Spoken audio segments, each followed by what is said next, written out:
നമസ്കാരം. നമ്മളിന്ന് ഡിസ്കസ് ചെയ്യാൻ പോകുന്നത് നെയ്യാറ്റിൻകര കോടതിയിൽ ശിക്ഷ വിധിക്കപ്പെട്ട കുറ്റക്കാരിയാണെന്ന് വിധിക്കപ്പെട്ട ഗ്രീഷ്മയ്ക്ക് ഏത് ശിക്ഷ ലഭിക്കാൻ പോകും എന്നാണ്. ഗ്രീഷ്മയ്ക്ക് തീർച്ചയായും തിങ്കളാഴ്ച ജീവപര്യന്തം ശിക്ഷ ലഭിക്കാൻ തന്നെയാണ് സാധ്യത. കാരണം മർഡർ പ്രൂവ് ചെയ്തിട്ടുണ്ട്. യാതൊരു വിധത്തിലുള്ള പ്രശ്നങ്ങളും ഇല്ലാതെ പൂർണ്ണമായും ക്ലിയർ കട്ടായിട്ട് മർഡർ പ്രൂവ് ചെയ്തിട്ടുള്ള സ്ഥിതിക്ക് ഗ്രീഷ്മയ്ക്ക് ജീവപര്യന്തം തടവ് കിട്ടാനാണ് സാധ്യത. ഒരു കാരണവശാലും വധശിക്ഷ കിട്ടാൻ സാധ്യതയില്ല. കാരണം ഇതൊരിക്കലും റയറസ്റ്റ് ഓഫ് റയർ കേസായിട്ട് കൺസിഡർ ചെയ്യില്ല. കാരണം ഇതൊരു കാമുകനെ കൊലപ്പെടുത്തിയ കേസാണ്. കാമുകിയെ കൊലപ്പെടുത്തിയ കേസ് ഒരിക്കലും റയറസ്റ്റ് ഓഫ് റയർ കേസ് ആയിട്ട് പരിഗണിക്കില്ല. കാരണം ഇന്ത്യയിൽ ഇതുപോലുള്ള ഒരുപാട് കേസുകൾ വേറെ നടന്നിട്ടുള്ളതാണ്. അടുത്തതായി നമ്മൾ ഡിസ്കസ് ചെയ്യാൻ പോകുന്നത് ഗ്രീഷ്മയ്ക്ക് ജീവപര്യന്തം സെഷൻസ് കോടതിയിൽ ജീവപര്യന്തം കിട്ടിയാൽ പോലും പിന്നീട് ഹൈക്കോടതിയിൽ ചെല്ലുമ്പോൾ അവരുടെ എന്തായാലും 2 വർഷത്തിനും ജയിലിൽ കിടക്കണം. അതിനുശേഷം മാത്രമേ ഇത് അപ്പീൽ സ്വീകരിക്കുള്ളൂ. അപ്പീൽ കിട്ടിക്കഴിഞ്ഞു കഴിഞ്ഞാൽ അപ്പീൽ ഫയൽ സ്വീകരിച്ചു കഴിഞ്ഞാൽ ജാമ്യത്തിൽ ഇറങ്ങാം. ജാമ്യത്തിൽ ഇറങ്ങി ആ ജാമ്യാപേക്ഷ പരിഗണിക്കുമ്പോൾ ഗ്രീഷ്മ നല്ല നടപ്പൊക്കെയാണ് നടന്നതെങ്കിൽ ഇതൊരു 10 വർഷമായിട്ട് കുറയാൻ സാധ്യതയുണ്ട്. പിന്നീട് അത് സുപ്രീം കോടതിയിൽ ചെല്ലുമ്പോൾ അത് 7 വർഷമായി കുറയാം. പിന്നീട് കിടന്ന കാലാവധി എല്ലാം കണക്ക് കൂട്ടി കഴിഞ്ഞാൽ ഒരു 7 വർഷത്തിനുള്ളിൽ ജയിലിൽ കിടന്ന ശേഷം ഗ്രീഷ്മയ്ക്ക് പുറത്തിറങ്ങാവുന്നതാണ്. പിന്നെ ഹൈക്കോടതിയിൽ ചെല്ലുമ്പോഴത്തേക്കും ഗ്രീഷ്മയുടെ വിദ്യാഭ്യാസവും ഏജും ഒക്കെ കൺസിഡർ ചെയ്യുന്നതാണ്.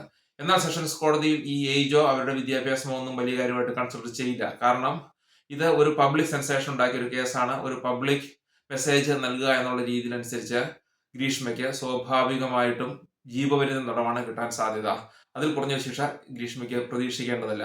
എന്നാൽ ഈ ഗ്രീഷ്മ ഇതിനു മുമ്പ് ജ്യൂസിൽ പാരസെറ്റമോൾ കലക്കി കൊടുത്ത ഒരു കേസായിട്ട് കൺസിഡർ ചെയ്തിട്ടുണ്ടെങ്കിൽ ഗ്രീഷ്മയ്ക്ക് ഈ ജീവപര്യന്തം തടവിനോടൊപ്പം ഒരു 10 വർഷമോ അല്ലെങ്കിൽ ഒരു 5-6 വർഷം കൂടി തടവ് കിട്ടുകയാണെങ്കിൽ അത് ഗ്രീഷ്മയ്ക്ക് വളരെ പ്രതികൂലമായിട്ട് ബാധിക്കും. പിന്നീട് ഹൈക്കോടതിയിലോ സുപ്രീം കോടതിയിലോ ചെന്നാൽ പോലും ആ ശിക്ഷയുടെ മാത്രമേ ഇളവ് ലഭിക്കുകയുള്ളൂ. ഇത് ഒന്നിച്ച് അനുഭവിക്കേണ്ട ശിക്ഷയാണ്.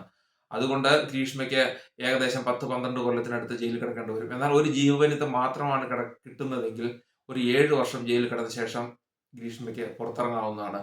ഇത് ഒന്നിച്ച് കിടക്കേണ്ടി വരില്ല. ഒരു 2 വർഷം ഇപ്പോൾ ജീവപര്യന്തം കിട്ടിക്കഴിഞ്ഞാൽ ജയിലിൽ കിടക്കണം. അത് കഴിയുമ്പോൾ 2 വർഷത്തിൽ കിടന്നതിന് ശേഷം ഹൈക്കോടതിയിൽ അപ്പീൽ ഫയൽ ചെയ്യാം. ആ അപ്പീൽ ഫയൽ ചെയ്ത് ഗ്രീഷ്മയ്ക്ക് പുറത്തിറങ്ങാം.